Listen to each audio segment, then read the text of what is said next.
Welcome to Melis Fairy. Today I wanted to list the top 10 things that I personally feel are must-dos in Breath of the Wild before Tears of the Kingdom comes out. This is all based on what I think are aspects of Breath of the Wild that will carry over to Tears of the Kingdom and could be advantageous to have knowledge of as a Tears of the Kingdom player. Let me know in the comments if you agree with me and let's get into it. At number 10 I have all shrines. There are a total of 120 shrines in the base game, plus 16 shrines in the DLC, and they're all must-dos. This isn't necessarily because each shrine is its own unique thing. In fact, a lot of the shrines can get repetitive, and I can see why someone might not want to do all of them.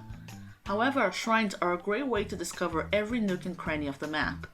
And since it looks like a good chunk of the map in Tears of the Kingdom will be based on the Breath of the Wild map, finding all the shrines, especially those hidden behind waterfalls or under slabs or behind bombable walls, seems like a great way to prepare to explore Hyrule all over again in the new game. At number 9 I have all memories. Gather all the memories in the game, including the DLC ones, the final hidden one, and the Master Sword one. That is a total of 18 memories. There are many guides online on how to locate them all, and they build a beautifully told story that otherwise would feel incomplete. Not only do they tell the stories of the champions and the progression of Link and Zelda's relationship, but they serve as a timeline of the rise of the Calamity and the war, and will also unlock a unique ending cutscene after you defeat Dark Beast Ganon. This narrative is very likely to be very connected to the plot of Tears of the Kingdom and the rise of the new champions, and adds necessary lore to the experience. At number 8 I have read every book and diary in the game. I am personally guilty of not having done this myself, but I have every intention to do it. Basically what I'm suggesting is that you read every journal entry, note, recipe, rumor mill edition, etc. that is in the game, including DLC stuff because that involves information about the champions. There are around 30 books/journals scattered around Hyrule. Now, I'm not saying that every page across Hyrule carries vital information, but I'm saying that there might be hints of the Tears of the Kingdom plot in some of them. For example, in Zelda's diary located inside Zelda's room, Link can read about a dream she had of a woman surrounded by a bright light attempting to speak to her, and she wonders if she could have heard the woman if her powers were awakened. A lot of people have been speculating that this woman could be one of the new characters shown in the Tears of the Kingdom final trailer, possibly Goddess Hylia, or another incarnation of Zelda. So it's things like this that made me think that we should be paying more attention to the books around Hyrule. At number 7 I have get all koroks. This is a daunting task for a lot of people, but I can tell you from personal experience that if you dedicate a couple of hours a day and use a guide, it's not as painful as it sounds to get all 900 koroks. This is another thing that I feel really helps the player to get to know the map well, and you will find places that you wouldn't naturally explore had you not been hunting for koroks. Not to mention that this helps you reach 100% completion, and that's always an honorable accomplishment. At number 6 I have get all locations. Much like getting all the koroks, getting all locations will force you to find places you might miss if only doing a casual playthrough, and this also counts towards your 100% completion. There are 226 locations to be discovered around Hyrule, and some are very easy to miss, so I recommend using a guide if you don't have all the time in the world. The good news is, if you get all 900 koroks, you'll already have the majority of the locations discovered, because only a small percentage of the locations are completely free of koroks. Considering it looks like certain areas of the game are moving around in Tears of the Kingdom, and there's a possibility that we might be exploring different times in this game, having knowledge of all the locations on the map is something that could come in handy when exploring the new game. At number 5 I have all divine beasts.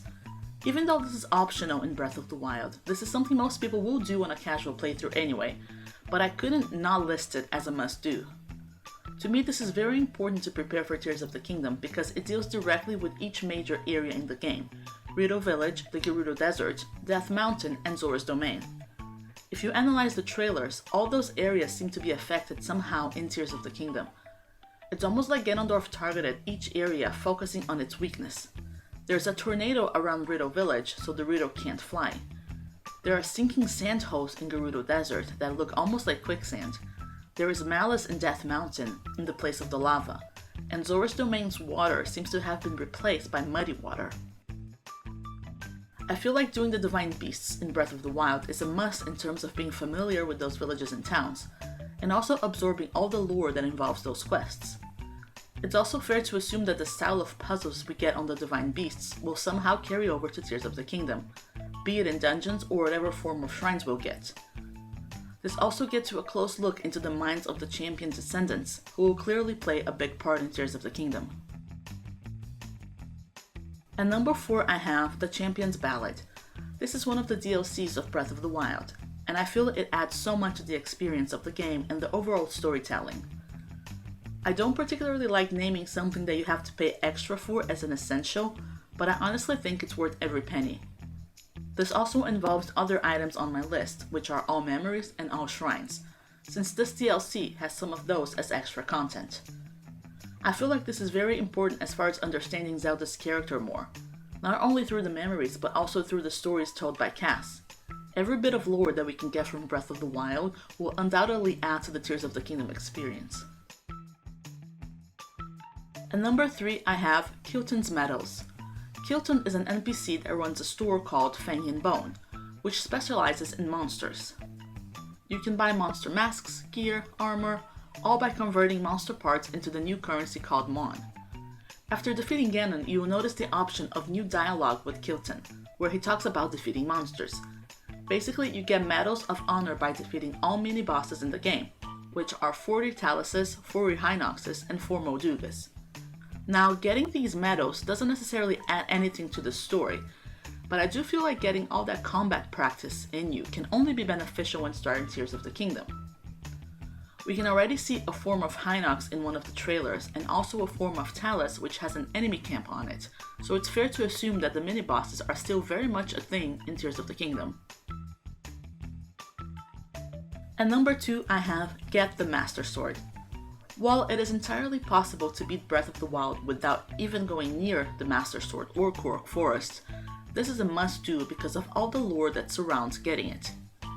It is obvious from all the trailers that something has happened to the Master Sword. It is either corrupted or broken, or maybe we see it at 2 different times. Whatever that is, getting all the information about the Master Sword in Breath of the Wild can only assist the player in Tears of the Kingdom. All that is required for you to get it is reaching Korok Forest and having 13 hearts. Once you do that, you will unlock a very important memory and great storytelling from the Deku Tree. Which leads me to the final item on the list. At number 1 I have the Trial of the Sword. This is another DLC challenge and is considered the biggest challenge in the game. I myself have only done it in normal mode, but have been mentally preparing myself to try it in master mode again. The trial involves 3 rounds of rooms with various enemies and environmental changes, and you start each round with nothing on you, and all rooms are to be completed only with gear and armor that Link gathers while in the trial. This is the ultimate test of skill of the player, as it shows what you can do when you can't rely on overpowered weapons and infinite food. The reason why I think this is a must-do is because many Zelda games have had similar challenges to this before, like the Lightning Round in Skyward Sword, the Savage Labyrinth in Wind Waker, and the Cave of Ordeals in Twilight Princess. That makes me think that Tears of the Kingdom will have its own sort of trial, and doing Breath of the Wild's Trial of the Sword seems like the best way to practice for it. And that concludes my list of top 10 things you should do in Breath of the Wild before Tears of the Kingdom comes out. I'm sure there are many other things that people might consider must-dos, so I want to hear your thoughts in the comments about your own list. Thanks for watching, and I'll see you guys next time.